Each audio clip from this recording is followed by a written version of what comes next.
হ্যাঁ বন্ধুরা, তো চলে আসলাম আর একটা নতুন গল্প নিয়ে। তো চলো শুরু করি। তখন ইন্টারমিডিয়েট সেকেন্ড ইয়ারে পড়ি। সেদিন ছিল আমাবস্যার রাত। চারিদিকে ঘুটঘুট অন্ধকার, এক হাত সামনের জিনিস দেখা যায় না। তখন প্রায় 11টা বাজে। আমার দেশের বাড়িতে কিন্তু রাত 11টা অনেক রাত। সবাই লাইট নিভিয়ে ঘুমানোর প্রস্তুতি নিচ্ছিলাম।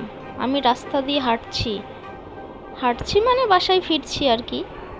এক বন্ধুর বার্থডে ছিল। সেই বন্ধুর বাড়িতে আড্ডা মেরে খাওয়া দাওয়া সেরে বাসায় ফিরছি।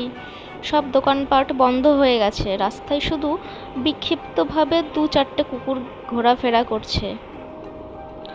আমি রোড পার হয়ে গলিতে ঢুকলাম। আমার বাসায় যাইতে হলে এখন এই গলিটা পার হয়েই যাইতে হবে। ঝিঝি পোকা ডাকার আওয়াজ আসছে।